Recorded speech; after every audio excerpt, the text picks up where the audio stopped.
Bonjour tout le monde. Donc, on est en physique mécanique dans la partie 1 de la cinématique. On débute le chapitre 3, le mouvement en deux dimensions. On se rappelle que dans le chapitre 2, nous étions donc avec des mouvements donc en une dimension. On allait toujours vers le bas ou vers la droite ou vers le côté ou peu importe. Là, ben, il va falloir diviser donc notre mouvement en X et en Y parce qu'on va s'intéresser donc au mouvement des projectiles, donc au mouvement là, qui va former donc une courbe. Pour débuter donc ce chapitre-là, nous étions supposés d'avoir une section ici donc sur les vecteurs. Mais étant donné donc la situation, donc on va écourter donc un peu donc les notions. Puis c'est bien correct parce que M. Hugues donc a vu avec vous donc les vecteurs en mathématiques et Mme Louise donc va vous faire aussi donc un petit donc résumé. Donc nous notre but c'était de voir l'introduction des vecteurs pour être capable donc d'étudier le mouvement des projectiles dans la section donc 3.2. Fait que pour le besoin de la cause, donc je vais vous faire quand même donc un petit résumé. Fait qu'on se rappelle hein, qu'un vecteur, ben, c'est une ligne qui a une certaine grandeur, autrement dit qu'une certaine norme. Grandeur et norme, ben, c'est sûr que c'est la même chose, donc c'est un synonyme.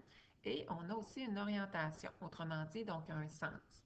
Mon vecteur, ben, il peut être plus ou moins grand, donc il peut être plus ou moins petit, donc il peut donc changer d'orientation, peu importe. Là, on va le mettre ici, comme ça.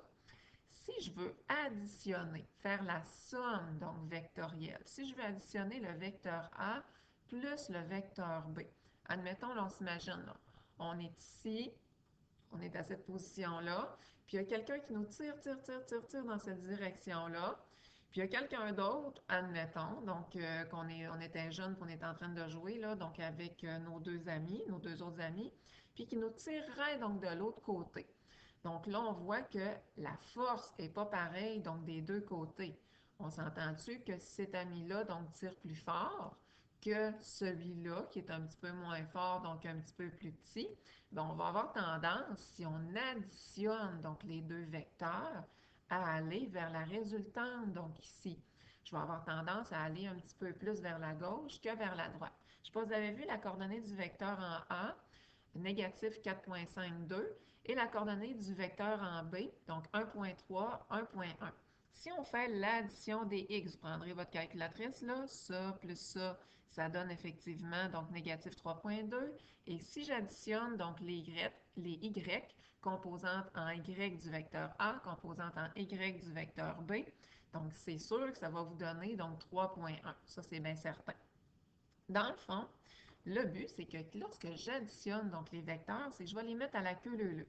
Mon premier vecteur, c'est moi qui décide lequel est le premier.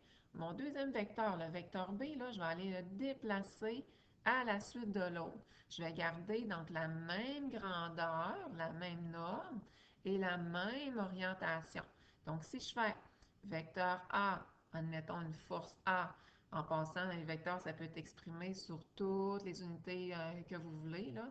Il y a des vecteurs force, des vecteurs masse, donc des vecteurs, donc il y en a plein, là. Donc, il y en a toutes sortes. Et si je mets donc le vecteur B, donc ici, bien, c'est sûr que vecteur A plus vecteur B, la résultante, ça, la résultante, c'est la réponse. On part de l'origine, donc autrement dit, du début de notre parcours jusqu'à la fin, et ça va me donner donc la force, donc résultante.